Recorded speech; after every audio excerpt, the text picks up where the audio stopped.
to the show. John Wilson in the studio, talking all things Jackson, bringing you the news that you need to know. The Heads on Jackson podcast, and we're coming at you live in your city, Jackson.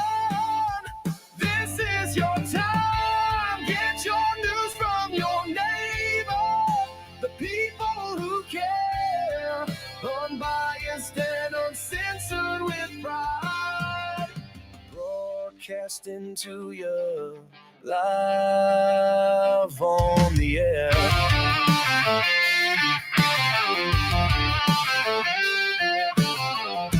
Trusted source to tell you what's happening from the city to the county line. All the news that matters. Make your own opinion about the news that affect your life. It's Home Jackson Podcast, and we're coming at you live in your city, Jackson. This is your time. Get your news from your neighbor, the people who care, unbiased and uncensored with pride. Coming at you broadcasting live on the air.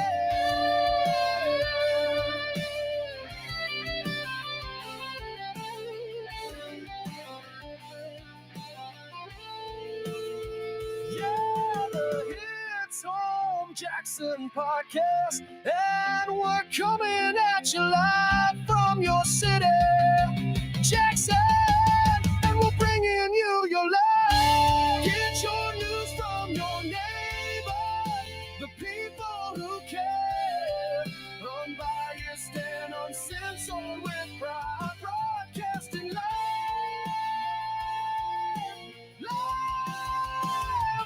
on the air. It's Home Jackson Podcast, and I'm coming at you broadcasting live. Not just the city, it's Home Jackson. Get your news from your neighbor, the people who care, unbiased and uncensored with pride, broadcasting live on the air.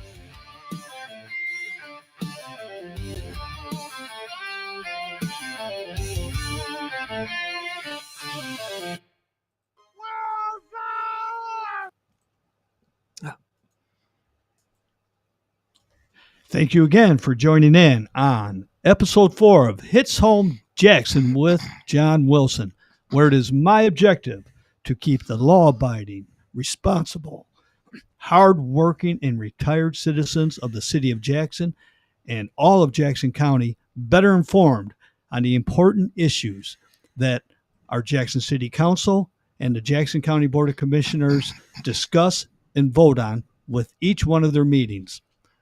The votes, those discussions that have pretty much an effect on every facet of our daily lives. I'm your host, John Wilson, and I'm again honored to be joined with our co-host, Kevin. Hello, Kevin? I'm here. Hello. I just don't have the camera up. There we go. Hi. Hey. Hello. Hey. It's been a while, a couple weeks. Okay. Kevin, again, thank you. And today we have a very special guest joining us for Hits Home Jackson, and this is Will Hastings. Hello, Will. Welcome. Great to be with you today, John Wilson. Yes, sir. Today we're going to zero in on a couple issues, both related to the city. That being the ongoing saga of our Hayes Hotel, and also the nonprofit Residents in Action, who have been hired and partnered with by the city of Jackson for homeless services. So again, I'm going to, and also we're going to touch on a little bit of breaking news that has just developed since yesterday. And that's with our former mayor, Derek Dobies, who is currently a Jackson Public Schools Board of Education trustee. there may be a little hot water that Derek has got himself into regarding just what took place a couple weeks ago with the hiring of our new Jackson Public School Superintendent, Jeremy Patterson. Anyways, we'll briefly touch on that. But first of all, I'd like to again introduce Will Hastings. Will, there we go. Yeah, you should be on. Yes, All sir. right. Yeah, there you go. Great to see everyone here today. We are broadcasting from the legendary Eagle Kevin? Nest studio Nothing on top of the Commonwealth Center. Really? Yeah. Right. And we have some breaking news, a big breaking news story in Jackson politics. So our old friend and neighbor, your friend and mine, Mr. Derek Dobies, who is currently serving as a school board member at Jackson Public Schools, apparently has committed some very, very serious ethics violations and engendering very, very serious conflicts of interest involving his employment with the AFL-CIO. This has just come to light. This is a letter that was put in my hands by one of our very intrepid off-camera researchers. Mhm. It is a letter dated June 2nd. It is from the Brendan Beer, who is the JPS district attorney. And there's copies of this circulating online. I'm just going to give a brief summary so we can move on to the rest of the show. But at the hub of it is Derek Dobies covertly, secretly added language to the labor contract that was being negotiated by the board with the new superintendent-elect Jeremy Patterson. If that wasn't bad enough, this language involved inserting an affiliation with a group called the American Federation of School Administrators.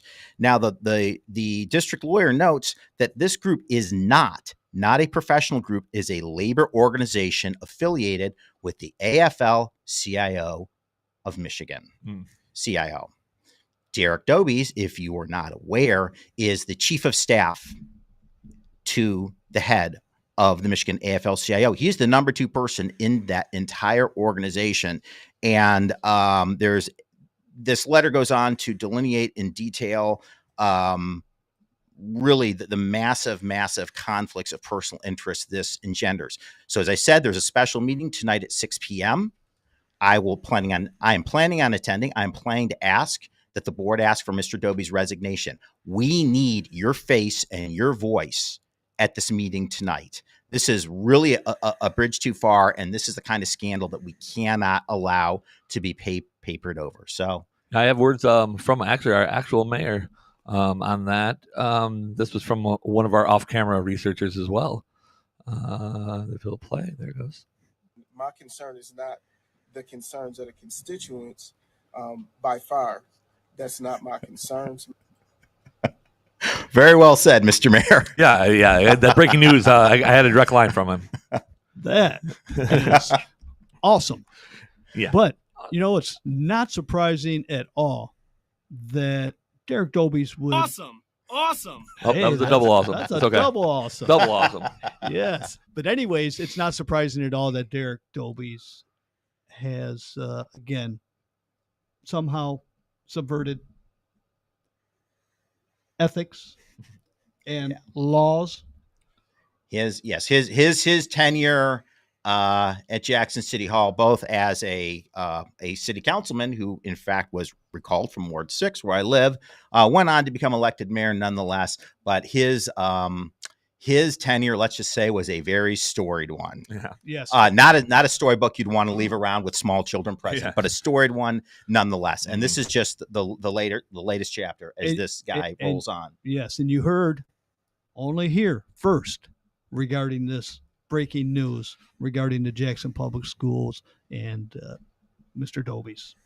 Yeah. You heard it here first, and You had maybe mentioned some of the local media will pick up on it. Yeah, you had mentioned that Mr. Daly didn't cover it or anything this morning, right? No, it has not been covered at all. Not at all. That's weird. Imagine my surprise. Yeah, I know.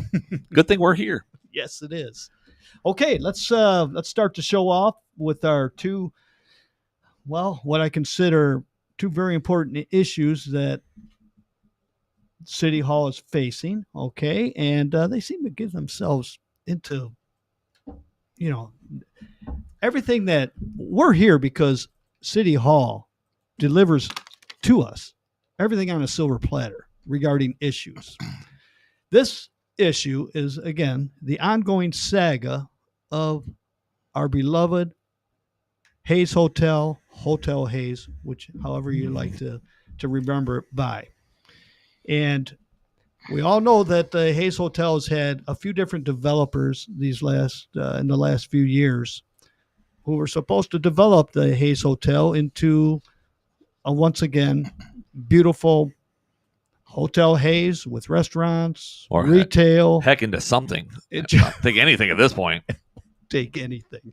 Yes, well, okay. Well, I'm not picky. the current developer, Collier Gibson.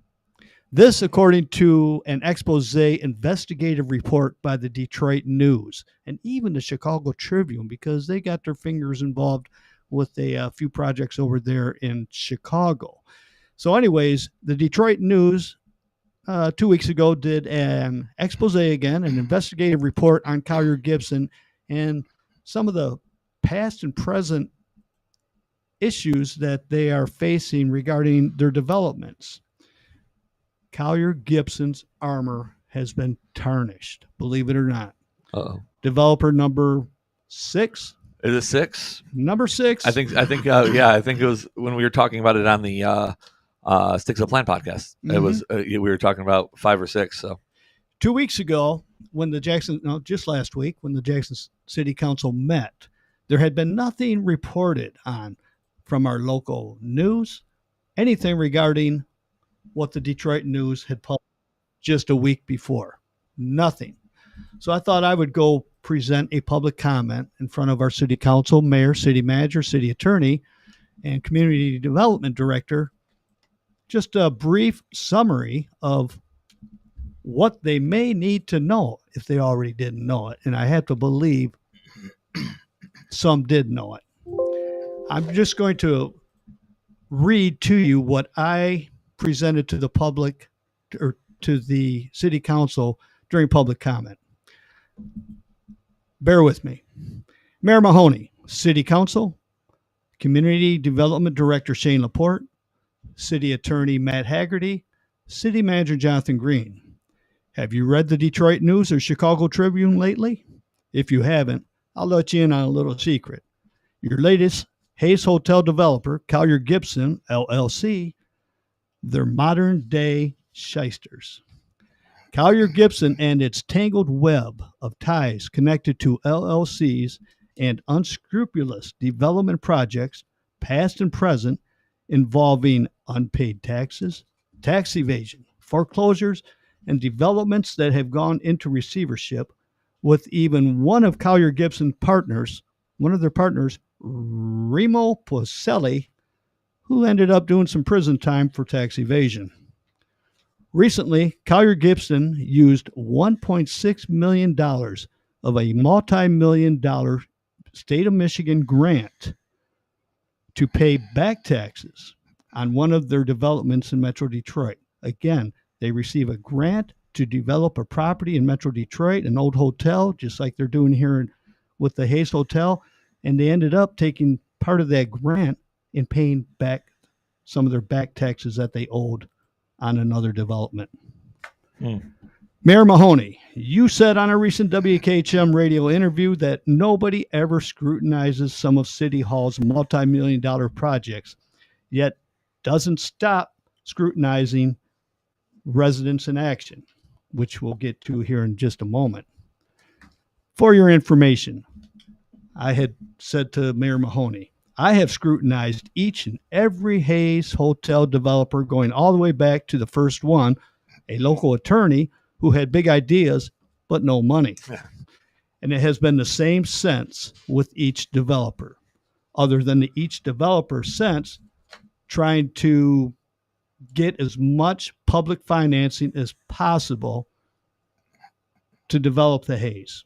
They don't want to use their own money, even if maybe they don't have any money. They want to use our money to develop that Hayes. Of course. Then I asked the council and others in attendance at the council meeting, Question for each of you, starting with City Manager Green, City Attorney Haggerty, Community Development Director Shane Laporte, Mayor Mahoney, and City Council. Did any of you vet Collier Gibson?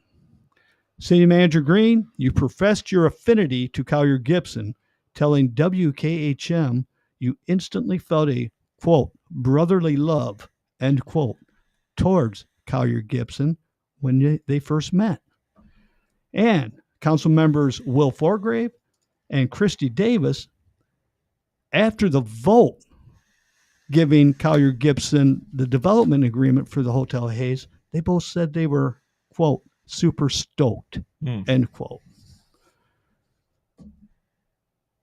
In case anyone out there in Rumbleland or on YouTube want to Google this Detroit News investigative report, it was titled, Developer Used $1.6 million from Michigan grant to pay late taxes. Hotel now in receivership. That was from the Detroit News. The Chicago Tribune headline was titled, Chicago's deadbeat migrant shelter landlords get millions from City Hall despite tax troubles and government debts. I then mentioned to the City Council and the Mayor, City Attorney, City Manager, and Community Development Director, going forward, it's their call on Collier Gibson. I'll open it up. Wow. So using $1.6 million in federal money to pay back taxes owed. Am I the only one who thinks that sounds just a little illegal? Yeah, I was going to ask. I'm no lawyer, but I don't think that's legal. I do believe this is something that the DOJ and the U.S. Attorney's Office on where's this outfit located out of, John? Collier Gibson, they have a couple different states that they have their LLC. Yeah, everywhere. And you know, as to the city manager saying, saying he felt a sense of brotherly love in working with this outfit. Yeah, maybe in the sense like these people sound like some old time Goomba mobsters out of Philadelphia. The way they run this. I think it's Kansas City, but same idea.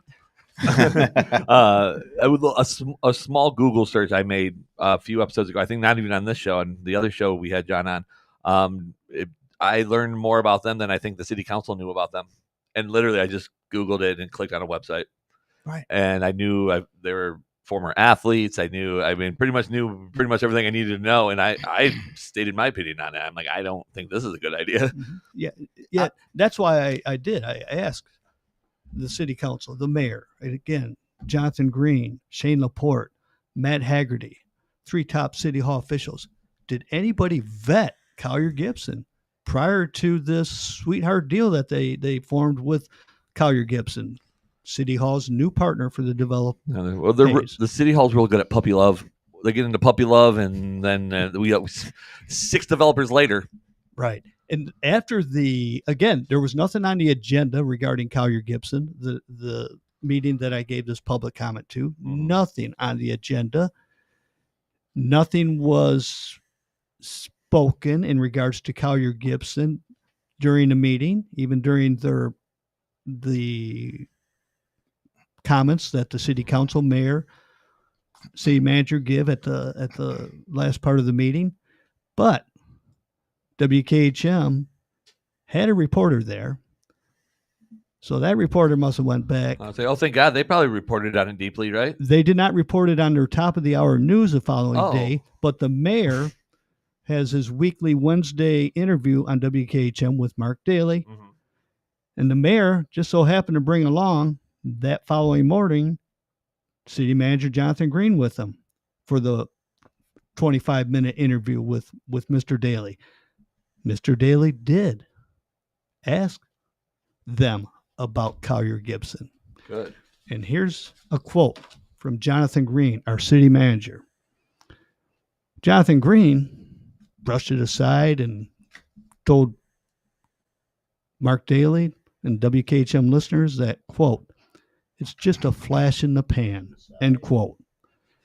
And then he went on to say it was, quote, pandemic related, end quote. All these issues that Collier Gibson is facing regarding tax evasion, foreclosures, projects that have gone into receivership, the $1.6 million used from a grant to pay back taxes. I guess that's all just supposed to be a flash in the pan, pandemic related. So nothing here to talk about. I'd like to add, I think Kevin made a very important point when he said, look, I sat down, did a web search on Collier Gibson, did a little bit of reading, was able to pull up a great amount of critical information mid-show. In very short order. You're able to do so. Now, if I'm not mistaken, we have 7 elected members of Jackson City Council. I do believe all of them has internet access. All of them are capable of doing this, and I think probably pay for it. And this is this highlights a basic problem with Jackson City Council is the elected council members are being spoon-fed and are allowing themselves to be spoon-fed spin and narratives for these city projects coming from people like Jonathan Green, coming from the city attorney, coming from Mr. Laporte. They need to be mentally independent. They need to bring their own facts. Now, the thing is, if you've seen what the Jackson City Council, what the packet they prepare for every meeting, it's very, very lengthy when you count in all the hyperlinks and stuff that's in there. And in that sense, it's good because you look at the Jackson County Commission, it's a very thin gruel. There's, it takes some effort to follow the trail of crumbs of what's going on there. But that said, just to reiterate and to Kevin's point, the information's there. And when you're looking at a massive transaction, which the Hayes Hotel represents, it is incumbent on those people on city council to do web searches, to gather information and ask questions, and not just take everything in the city packet as face value. Yeah.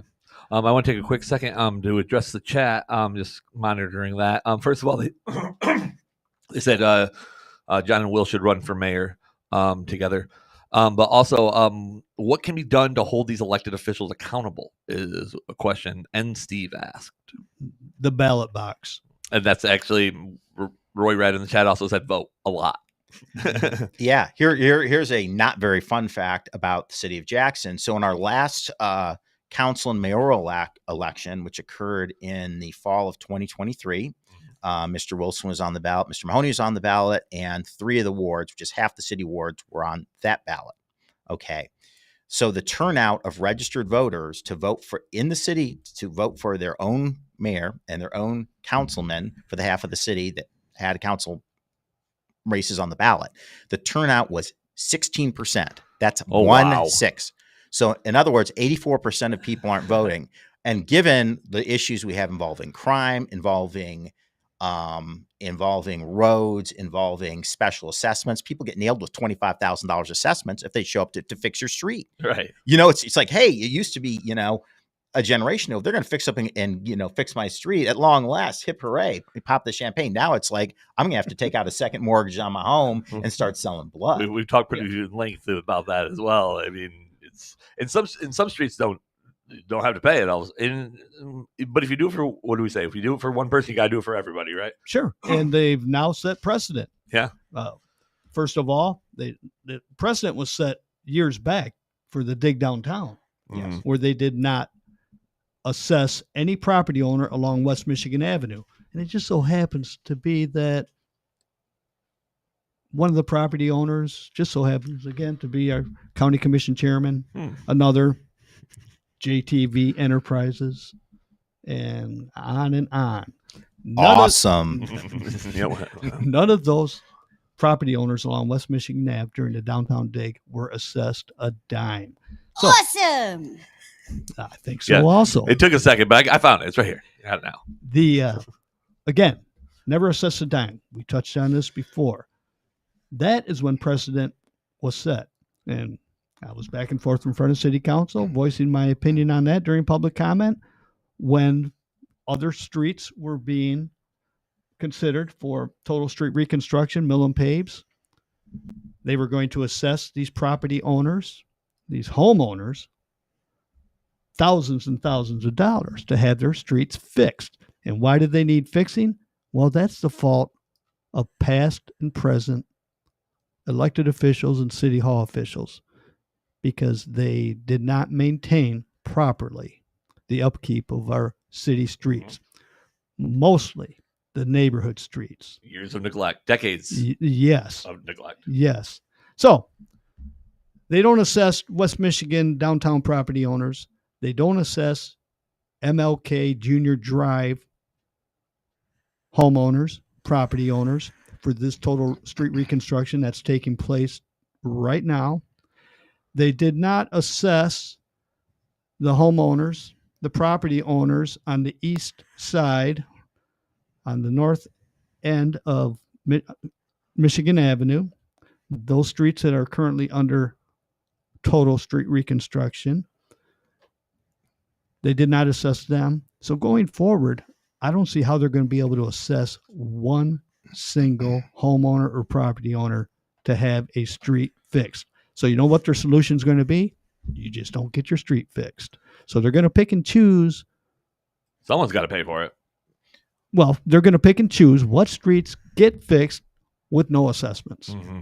And that's the City Hall, Jackson City Council logic for you. Because of previous administrations and previous councils and mayors failing to properly address their roads, because of that, they have no choice but to not properly address and fix the roads themselves.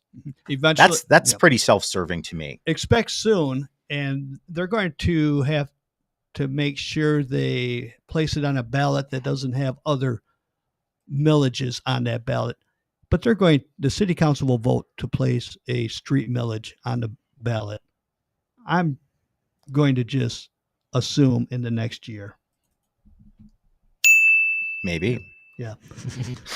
And we still won't have the majority of our neighborhood streets fixed. It's going to take years and years. It's because it's the years and years of neglect from these city hall officials. And again, current and past city councils. And I'd just like to add one comment about the Hayes and the Collier Gibson. And this was, for me personally, this was a very, very big red flag.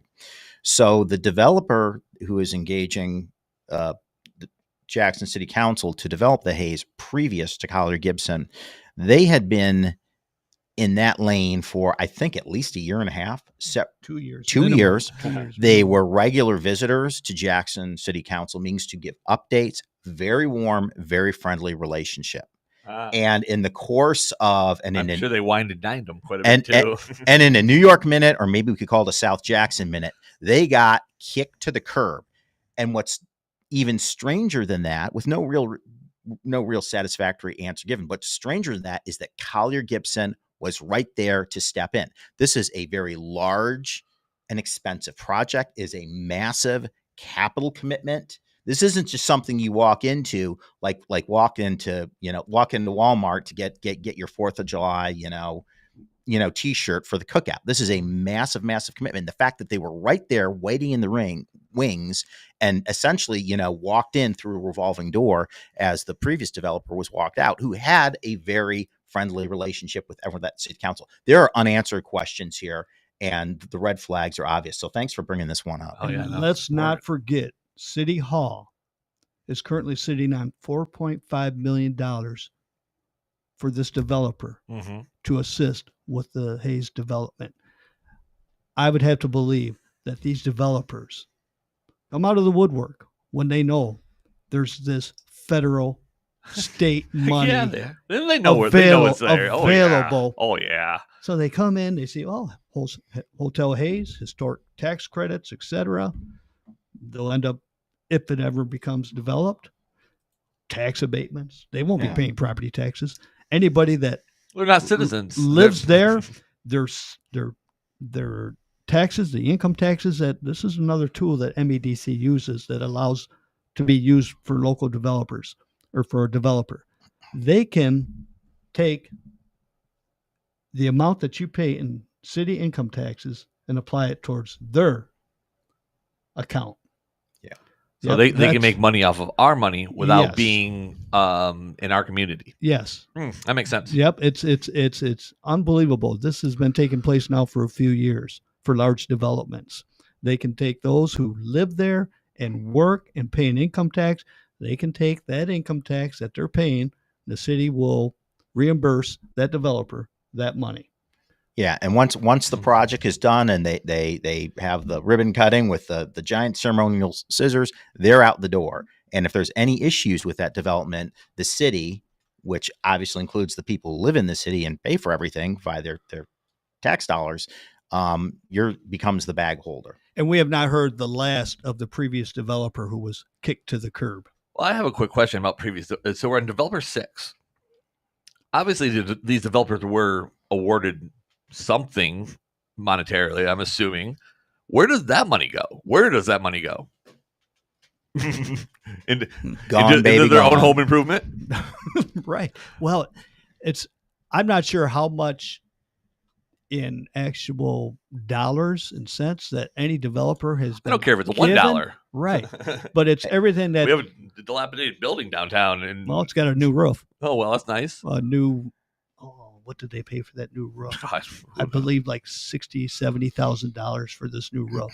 The city has pumped in millions of dollars into this old shuttered Hotel Hayes. it sucks, and I know it's terrible to hear, but I'm still under the guise that it needs to be demolished, and let's do something new, because I don't. How much more money can we spend? A gentleman in the chat, and Steve, is asking, how do you say it? He's asking about the streets again. I didn't want to get too far away from it. Where did the funding for the streets that are not assessed come from? And he asked, are they being funded through state funds rather than city? Local neighborhood streets are funded primarily just from City Hall, from our property taxes, just from the general fund that goes into the local street fund. Local street fund receives $0 from the state and federal government. Okay. A major street, such as Michigan Avenue, Cooper Street, MLK Drive, they receive federal and state dollars. A local neighborhood street does not receive any assistance financially from the state or federal government. So therefore, everything all those costs are derived from the homeowner, whether from their property taxes, their sewer and water bills. So even if they're not assessed necessarily, that amount, it's coming from somewhere. Yes, and assessments. So if they're not assessed, I mean, it's still getting paid for by taxes. I mean, that's the way. Sure. That's how government gets funded. Right. My street was done 11, 12 years ago. I live on South Durant Street. Total street reconstruction, and they knocked off 4 feet from the width of the street. I can't give you the exact street width now, but I just know that they took off 2 feet from each side. So they narrowed it down. I like that. Total street reconstruction. I paid again $8,000. Excuse me. That's for one of my other houses. I paid $11,000 in assessments for that street to be reconstructed. Now, if your street gets reconstructed, yes, you're going to pay the assessments, but I'm also paying for it through my sewer and water. It all goes to a fund. I think someone I don't remember who, but someone in the chat mentioned a different. It just was funded by a different bucket. Sure, and that makes sense. They have buckets. They have silos. In fact, I went and saw when I ran for when I ran for mayor in 2021. I made an appointment to have a chat at City Hall with the city manager.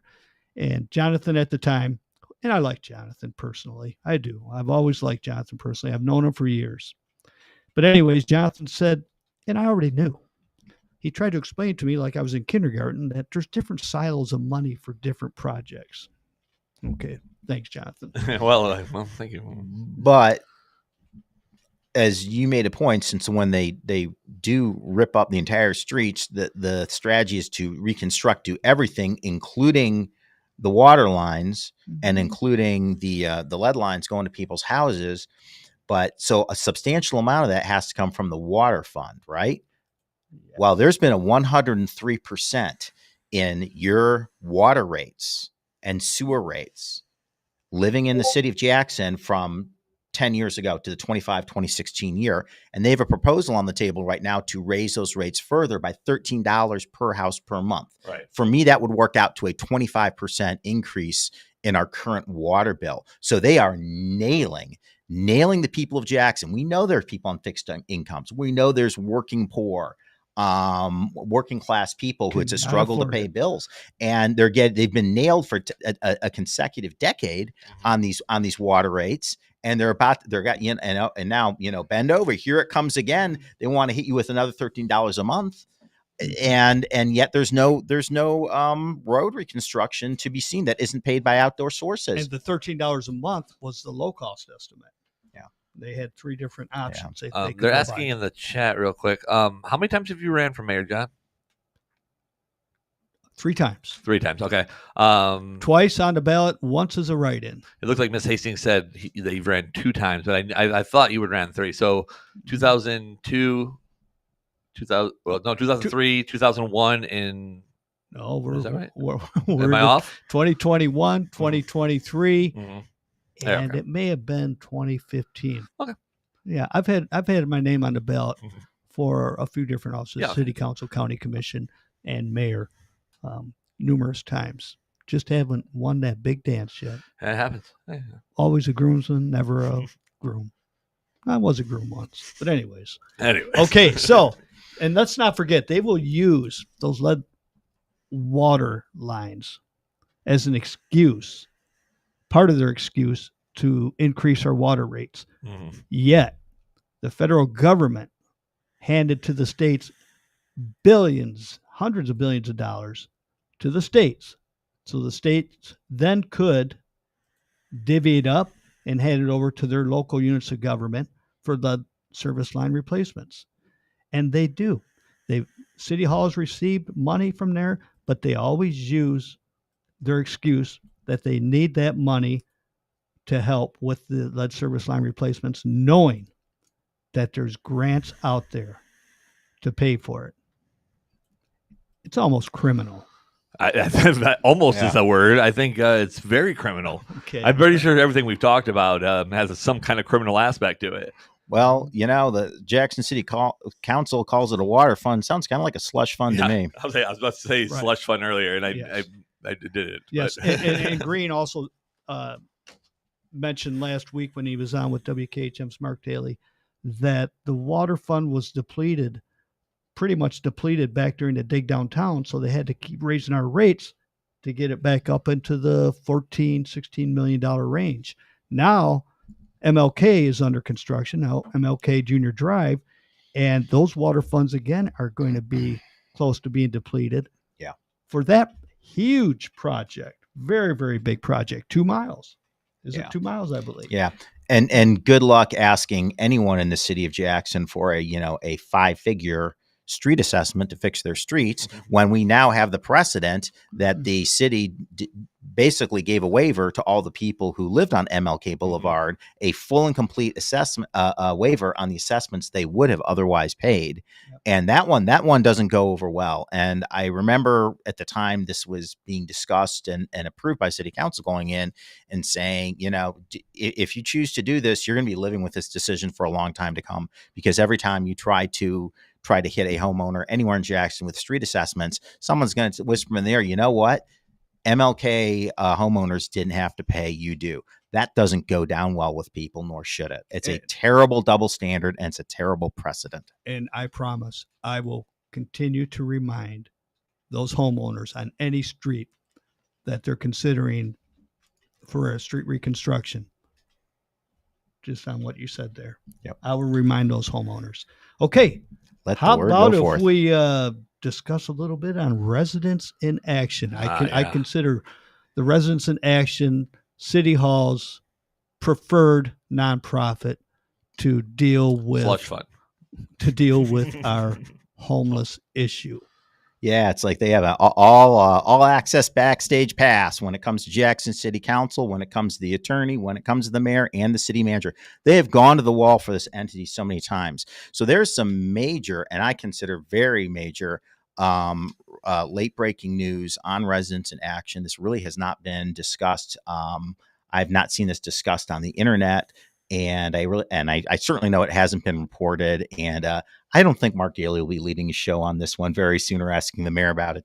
That's just my opinion on it. So to give people a little background before we get to the current the State of affairs. The current state of affairs. So Residents in Action was essentially it's a small group of people living in Jackson. There's really three principles. There's some other people who associate with themselves, affiliate themselves with it, but essentially it's three principles. And they decided that they were well suited to help take care of homeless people. And this is in the wake of the city, possibly coincidentally, their altruism coincided with the city getting $32 million in federal ARPA dollars. So they first received a grant for the winter of 2022 to 2023 from the city, federal ARPA dollars, American Rescue Fund, American Rescue Plan of $200,000. And unanimous vote by our city council. Unanimous. Awesome. Awesome. Okay. I keep hearing voices. I know, right? They're not the normal ones.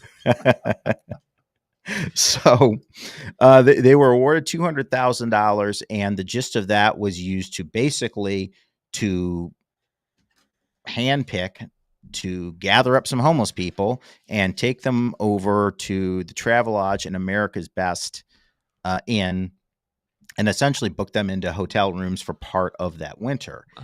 And there were problems and red flags from the beginning. I remember being at a city council meeting when I was having this discussed for the first time, and the head of Residents in Action was at the podium, and she was speaking, and she's talking about all the wonderful foods and all the wonderful things that are done to feed these people out at the Travelodge in America's Best. And there's a woman sitting behind me, and I could just hear her saying under her breath as Tasha Carter was speaking, this woman behind me said, "She's lying. She's lying. Oh, no. She's lying." Oh, yes.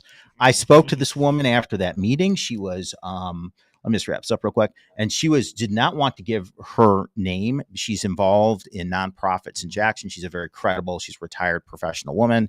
And that was the first I started to hear where people had very serious questions and reservations about it. And going back to the whole feeding aspect. First of all, yes. Tasha Carter, she's the founder of Residents in Action. Yes. They're calling them criminals in action in the chat, by the way. Not me. The chat's called.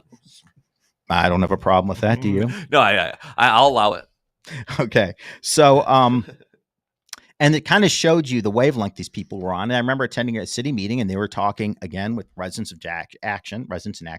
Tasha Carter was there, and Laura Dwyer-Schlechte was having a little exchange with her, a very friendly exchange. Everyone was very cordial and friendly with Residents in Action. But she asked, since they're in the business of helping feed these homeless people who are being booked in the hotels, Laura Dwyer-Schlechte said, "Oh, do you think it might make sense to get them SNAP cards?" This was former city councilwoman Laura Dwyer-Schlechte when she sat on the city council. Yes, it is. So this is back in early in 2023. And Tasha Carter sort of stood there quietly and took a deep breath as if this had never even occurred to her and said, "Oh, that's something we could look into." Well, first of all, isn't there already a multitude of nonprofits, NGOs, non-government organizations it's their lane, it's their job to, if no one does their job. Well, I know, but they're the ones, the Department of Health and Human Services here at the local level. They are the ones who are in charge of handing out. Well, first of all, the person has to apply, and then, of course, they have to do their work. The state then does their work, or local unit of government, or whatever NGO it may be, United Way. They do their work on issuing, if approved, the SNAP cards, aka food stamps, what used to be food stamps. And where does Residents in Action, how are they able to bring in one of their clients, homeless clients, and have them fill out all the paperwork necessary? We already, again, have the organizations out there that have been doing it for decades, and continue to do it today. That's absolutely true.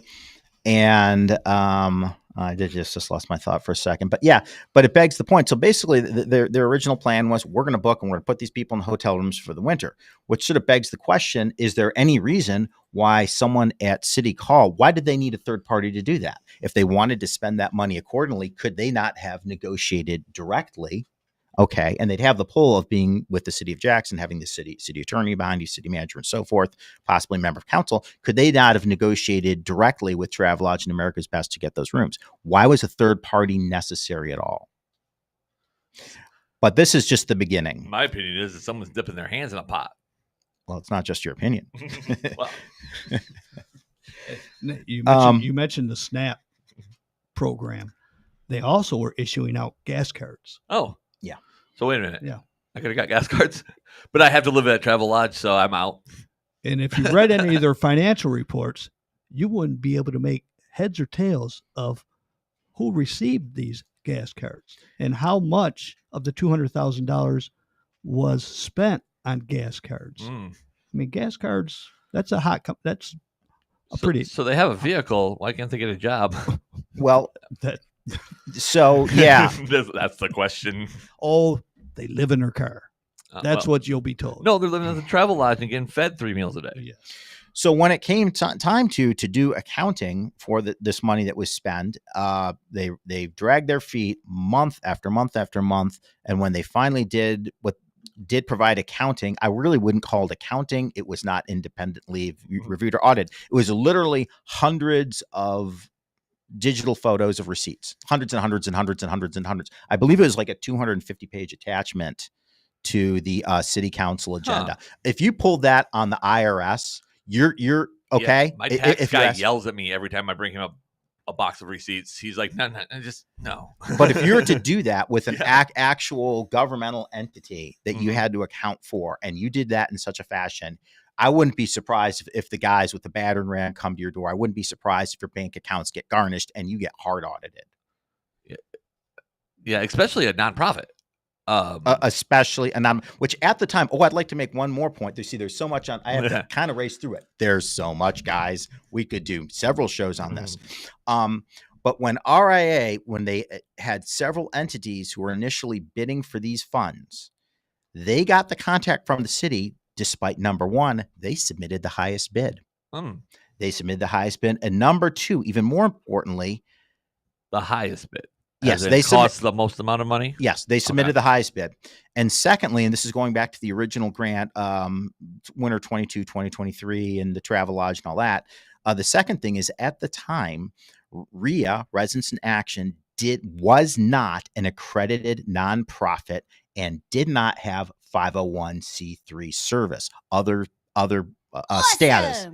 That could have been us three going in front of city Yeah. council and saying we're experts on this homeless issue. We'd Could have you it just give as us much standing. Yep. $200,000. That's what I was thinking. Now they eventually did get their 501c3 status, but that was much later on in the saga.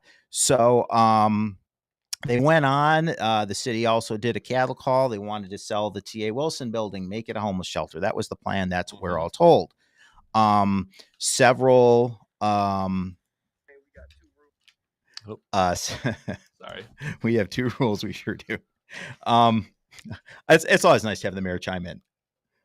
I feel like he's here with us in spirit. Was he there? Was he just there? I didn't hear that voice. Oh in no, my head. I was pulling up another the video we spoken of earlier, and I thought I had it muted, but I didn't. Okay. It's Anyways, okay. sorry. We'll get to that in due course, or we won't. Real quick. There we go. Whoops. We need There to it come is. with better signals for that one. So a number of local nonprofits did bid on the T.A. Wilson Center. And one of those was, of course, the Interfaith Shelter, which has been in operation since at least the mid-'70s.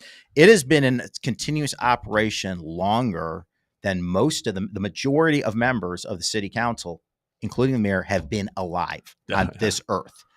A legitimate, long-standing organization. A Jackson institution. Oh, absolutely. And what happened is the vote to determine, by the city council, to determine who would win the contract to and get permission to purchase the T.A. Wilson.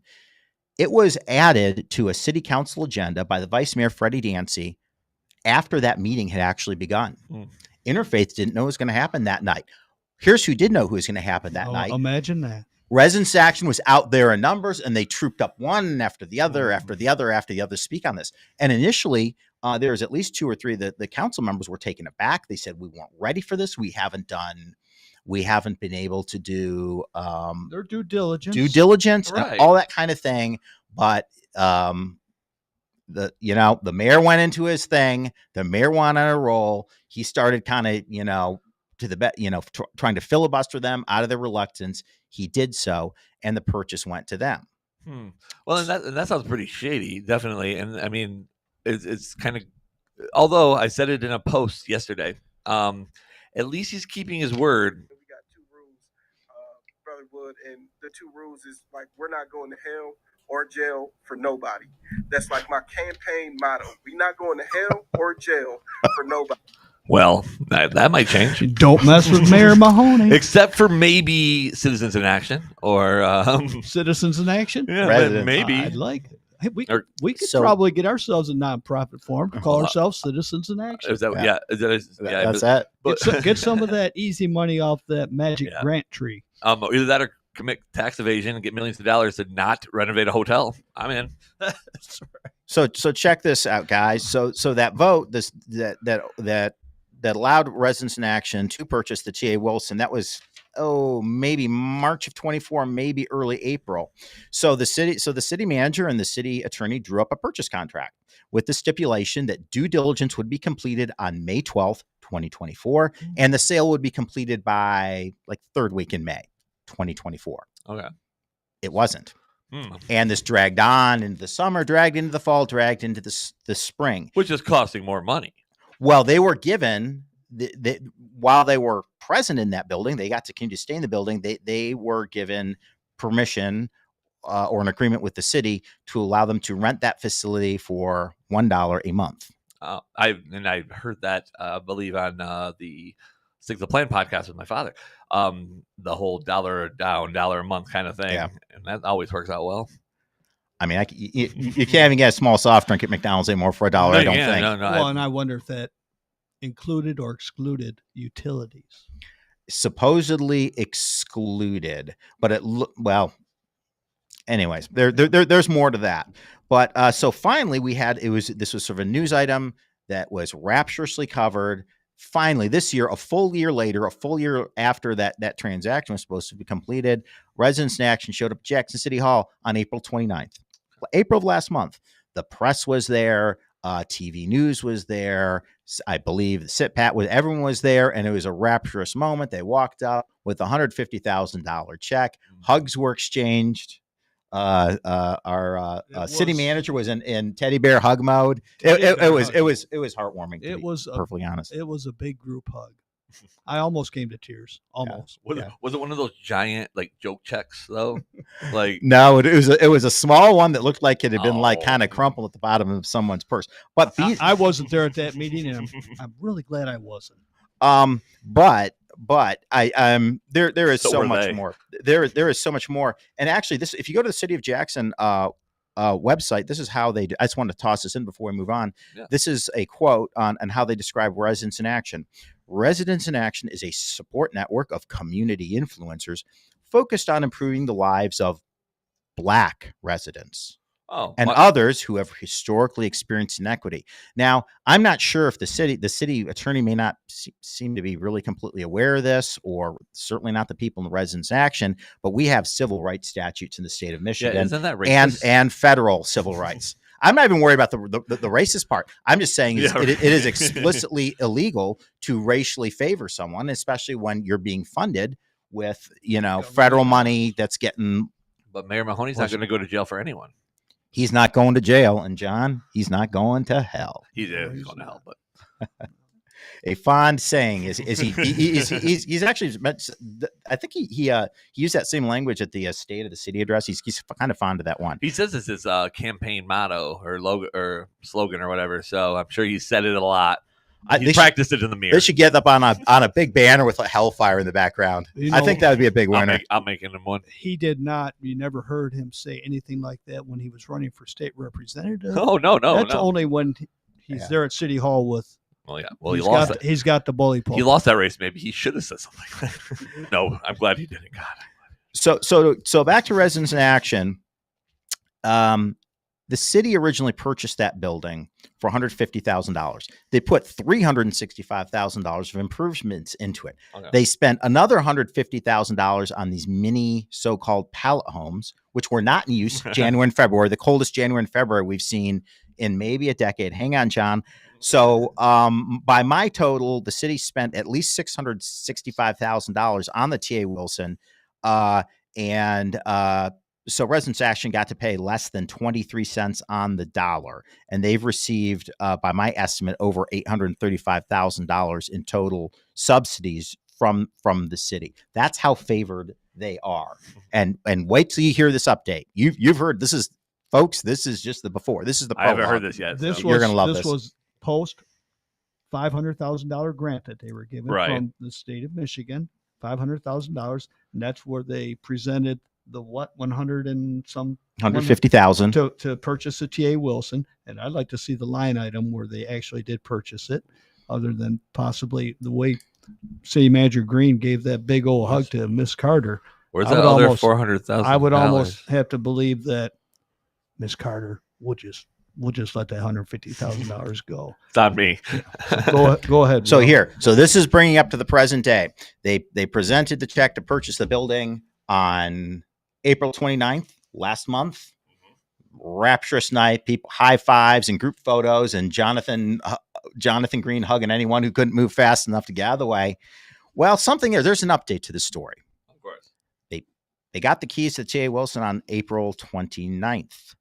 Well, 3 weeks later to the day, on May 20th, just a couple of weeks ago, Residents in Action made a post on Facebook public statement stating, quote, since May 2024, RIA has operated the TA Wilson at a scaled back capacity to maximize funding. We open doors at 8 p.m. and we release at 10 a.m. Okay, they're an overnight shelter only. They go on to mention that, quote, local monetary donations have been minimal.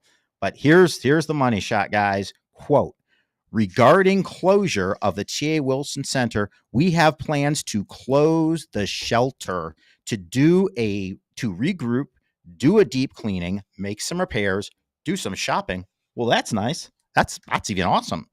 Update policies and processes after a series of strategic planning sessions. They are closing the shelter.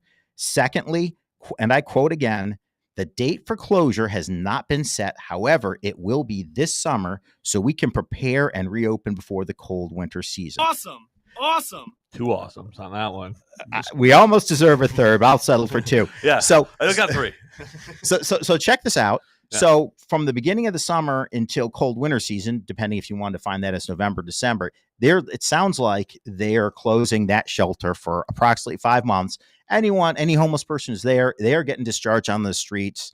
It was only a place they could spend the night anyway. So this is just it's really just atrocious behind words. So the homeless, city council's gone to the mat for these people. The mayor's gone to the mat, the city manager, all of them. They've not asked the hard questions. They finally give the keys, exchange the check, and they're closing as a shelter in Jackson. They screwed over Interfaith for this. That is disgraceful. That is beyond disgraceful. It is wicked. City council would not have gone to the mat only because, excuse me, Mayor Mahoney went to the mat.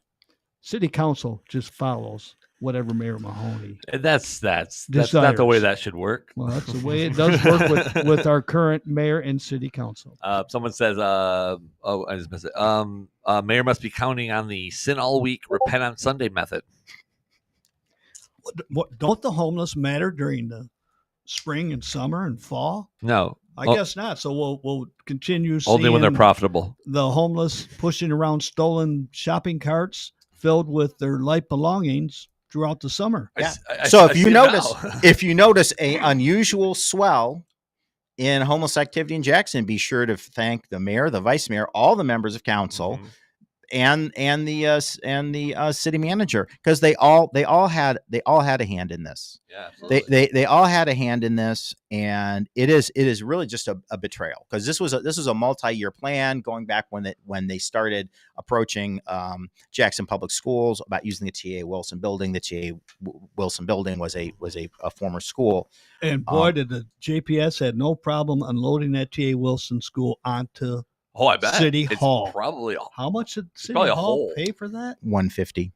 $150,000. but then they put 350,000 into it. They put $365,000, and they also included $150,000 spent on the pallet homes for the mini homes, which can have electric and can be used as extra shelter in winter. Though they weren't used this last winter in January, February, the coldest January and February in 10 years. And I'm just going to add something else about why things, pardon my language, suck, and why things the way they are, and how dysfunctional city council is. Now, I am aware, and I have in my possession a message that was sent privately by one of our sitting council members, and this was back in 2023 when I told you about this whole 3-card Monte BS with the financial reporting that was delayed, and when it was turned in, it was in a very unsatisfactory fashion, and in a very unsatisfactory fashion. And those financial reports that were provided to the city council, city manager, did not follow in any way, shape, or form general accounting rules. No, it's the whole thing's a hodgepodge and a mess.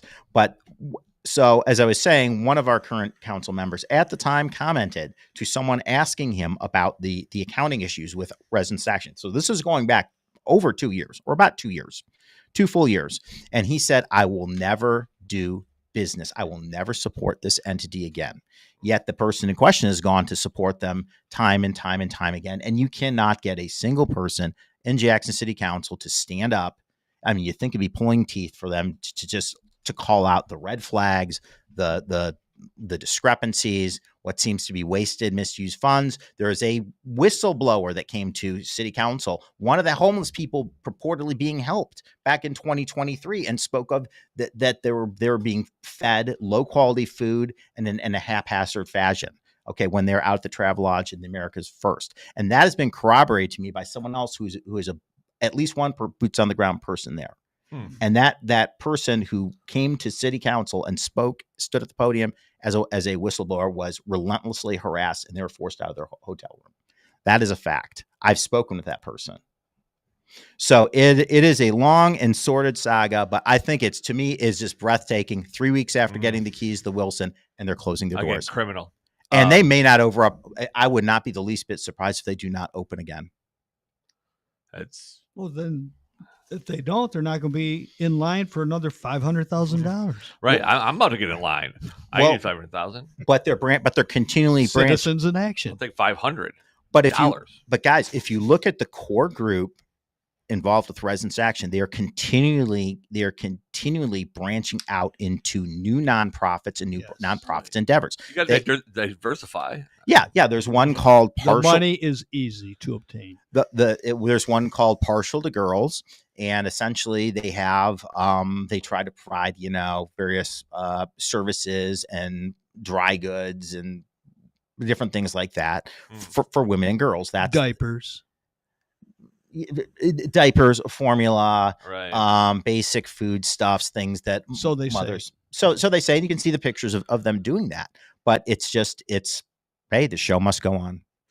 And I mean, I think this is a problem that we've had for a very long time. It's regarding the government money, how easy it is to obtain it. And we spoke about this on my Monday show, but I know a very big, a prominent business owner in downtown Jackson, owns a majority of the very popular businesses down there. And he brought up the point that he used to love to go to Detroit with his wife to watch shows, I think at the Cobo Center, he said. And they stopped going because of the homeless problem. Yeah. They were so aggressive and over the top. And he goes, I'm starting to feel that way in Jackson, because he knows that people won't come back to his establishments because they don't feel comfortable. Yeah. And with situations like this, it's only going to get worse. That's affecting all local businesses, all downtown businesses. It's bleeding much, much farther than just a homeless problem. Now it's becoming an everybody problem. And they try to tie in the homeless problem with the housing crisis. And I don't agree with that at all. They're out on the streets. The majority, I can't give you a number, but I'm just going to guesstimate 95% of them, if not up to 99.9% of them, are on the streets for a reason. They were evicted from their previous apartment. They have issues with hard drugs. Yep. Addiction, mental illness. Yes. Absolutely. Some mental illness that is a result of those hard drugs. And then you do have those able-bodied, working age adults who you also see pushing those stolen carts. Oh, yeah. Down. I encountered a few of them Me as well. when I was working over on the east side. Yeah, the east side's real bad. And that's my stomping grounds. A couple individuals, strong-looking, able-bodied, good minds, individuals who just chose to be homeless. And just walking right by the McDonald's now hiring $14 an hour sign. Sure. Right. A good friend of mine, another streamer from, he's not from Michigan, but he brought up a good point a while back, and I've been a big proponent of it. When you are truly homeless, think of how many bridges you have to burn. You don't have a family member, a friend, you have no outlets. You have to live on the street, which also means that you're either drunk or you're high, so you can't go to most homeless shelters, and you don't want to be sober. There's got to be a want. I mean, I've had some hard times in my life. I've lived in crappy motels for a period of time, and I worked every day, pulled my bootstraps up, and I fixed it. That's right. I mean, and I have apathy. Yeah, I have apathy for anyone that I see pushing a shopping cart. But you can't help people that don't want to be helped. There you go. And like you mentioned, they may not be able to go into those shelters, the interface shelter, because of their situation possibly with being high or drunk. Yeah. Or because they also don't accept structure. And that's the thing. I think there's different groups and subgroups. I mean, I think this is actually a very difficult time economically in this country. And there are people who just kind of lose it all. Now, the woman in question who came to that city council meeting was a whistleblower. First name is Jane. She was not mentally ill. She did not have a drug problem. She's someone who had worked her entire career for the MEA, which is the Michigan Education Association in Lansing. She had a major, it wasn't a stroke, but kind of like a stroke aneurysm, like a major neurological event. And she was flat on her back for 3 months. And then when she got back up, the place she had been living didn't want to take her back. She was a renter. And, so those things happen. And I mean, there always has to be a place in social services to help people who are down their luck. Sure. But the thing is, why this problem literally, as we currently frame it, cannot be resolved is a majority. And it doesn't mean there's lots of people who aren't in this camp, but at least the majority of these people, there's some combination of mental illness, drug use, and alcoholism. And the thing is, people say, well, the solution is to house them. Just get a housing, build a building, get it, revamp it. But see, they don't even want to be in a shelter. They don't want to be structured because they can't be used. You can't go in there and shoot up. You can't go in there and you can't go in there at 2 a.m. You have, after like knock off a pint of wild turkey. And then there's a further factor is that not so many, but there are, because of homeless people who really are unhinged, that they don't want to be. There's also legitimate reasons sometimes they don't want to be in a shelter around those other people. So it's a complex and difficult issue. But I'll tell you what never was and never will be the answer are this disastrous parasitic group called Residents in Action. They're terrible. Criminal. They are criminal. They are not part. They were never part of the solution. And actually, they've exacerbated the problem because they are in the process of getting ready to basically push all their residents onto the streets. And that's a disgrace. And Will, you mentioned how complex of a problem that it is. And it's a problem. It's an issue that City Hall should have never taken on. Because again, I'll go back to what I said at the start. We have a multitude of non-government organizations, NGOs, nonprofits, legitimate nonprofits, and government agencies at the local and state level to help these individuals out there on the streets. Mm-hmm. There's government agencies already set up to help these people. Yes. Why are more government agencies sticking their fingers in the pot here? I think that's really where your ears should perk up, if you ask me. Right. And I know we got to wrap up soon, but real quick, with something you said, Will, I kind of disagree with you in a weird way, because 18 months after I was diagnosed with MS, I can't work. I'm for multiple reasons, symptoms of the MS. I lived in a motel for 18 months. Mhm. I paid every dollar except for 1 week. My family helped Mhm. me, right? And yeah, it took some time, but I pulled my bootstraps up. I went to work every day. I did what I could. I mean, yeah, I had to fight. I eventually got my disability. That helped me out a ton. But it's really not that hard or that tough of an economic time if you go to work.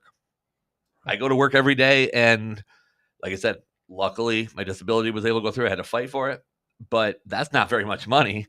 And I'm doing better than I have in years because I go to work every day.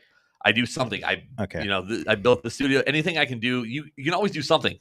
Yes. If you can sit down and type, you can make money right now. Right. And there's a real life story from an individual who, like you said, he picked himself up by the bootstraps. Again, and yeah, I can't argue with your own personal story, but I mean, I think part of the appeal of the whole MAGA movement is recognizing that the working class and the middle class in this country have gotten a very raw deal. And housing and rents are astronomically high.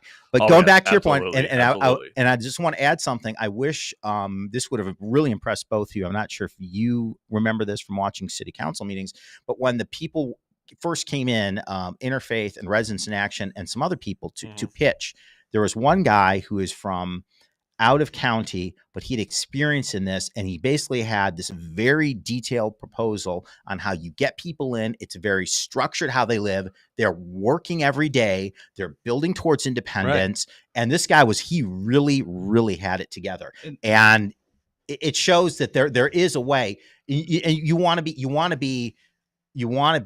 the lifeline for the right people, and that would have been such a better use of this facility. Yeah, but they're not, but those. Unfortunately, and I mean, I'm not looking down upon them. I know there's situations. John said it perfect. Structure. Most of the people, I'm not saying they chose this life, but in a weird way they have, because they don't want the structure. They don't want the rules. They don't want to be told they can't drink a pint of wild turkey in the homeless shelter. They can't shoot up heroin. They can't do this. They can't do that. They don't want to be told that. And well, that's the same reason they don't have a job, because they don't like the rules, the structure. You got to be here at 8 a.m. You don't get to leave till 3 p.m., whatever. They don't like structure. It's sad. I mean, you can read accounts from there's accounts written and stuff about people who are hobos in the 20s, 30s, 40s, 50s, and they would basically they're men, and they would ride the rails, and they'd work day jobs and stuff. Get enough that they'd be drinking and fighting and stuff like that. But like I said, I think there's different pieces of the homeless puzzle, and you can't treat them interchangeably. No, but as I said, we know what the answer is not. And going back to, John said, well, they've no business doing this. Had they decided, though, had they made a decision, that Jackson Council, that we do want to do something to help the homeless in the city of Jackson, apart from, forget about the Tay Wilson for a minute, we have Interfaith Shelter is engaged in a major building project. They're expanding their footprint, kind of like the what's the drug rehab place on the edge of town? Andy's Place. Major building project. Okay. Yeah, it's super nice over there. Actually. It's super nice. Just saw it the other day. And that's exactly what we need. So, I mean, sometimes there needs to be an interim place for it to work, but no matter what approach you take, there's still going to be unhappy endings for a lot of people. And I have yet to see, in all the years that I've been following City Council or Jackson County Board of Commission, I've yet to see Interfaith go in front of them with their hand out. Nope. That's one thing about Interfaith I've learned a lot about, because when I was in high school, that's where you'd go for your community service hours, for graduation, anything like that. And I was always leery about it, and always trying to check in on things. That's just how I am. And yeah, they always figure it out. Yep. They always figure it out on their own. They don't ask taxpayers. I mean, they get their donations and they get there are federal grants and things they receive, but grants, yes. yeah, but they're not begging from anyone. But money from the general fund from City Hall, no. Mm-hmm. And they've they've been there, only started with the current mayor. Yeah, they've been there 50 years. Yeah, That's a long time. All right, gentlemen. Will, yeah, wow, that was a great conversation. Sure was, and Will can certainly educate. Yeah, no, I'm very happy we had him on. Issue. Oh, for sure, and I appreciate it, Will. Yeah, sorry it took so long with last week being all screwy, but that's fine. Did I earn an awesome? Yeah, if I can push the right buttons, maybe. Okay, that would usually help. Wait. I've been known to push the right buttons. Okay. All right. There we go. Yeah. Awesome, Will. There's my proverbial bow. Okay. Okay. All right. It was great being here today with you guys. Yeah. It was a pleasure having you. Thanks again. Oop. Well, we're doing it anyway. There we go. We're pushing many buttons. Okay.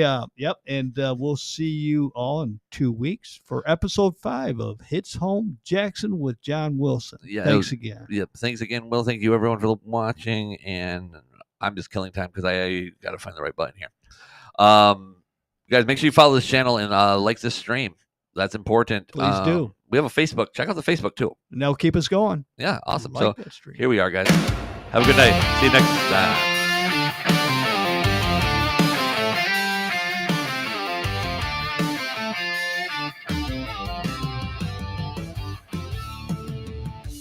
Welcome to the show, John Wilson in the studio. Talking all things Jackson, bringing you the news that you need to know. The Heads on Jackson podcast, and we're coming at you live in your city. Jackson, this is your time. Get your news from your neighbor, the people who care. Unbiased and uncensored with pride, broadcasting to you live on the air.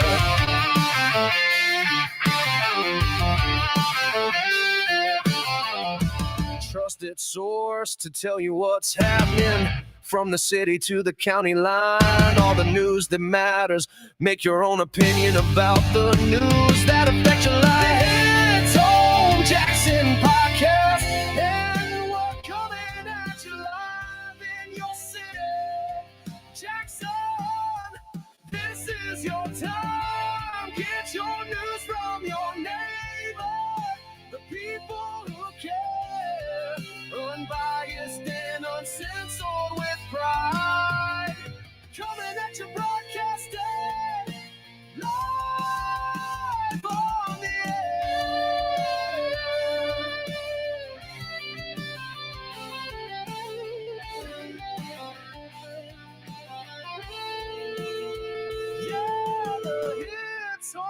Jackson podcast, and we're coming at you live from your city, Jackson, and we're bringing you your life.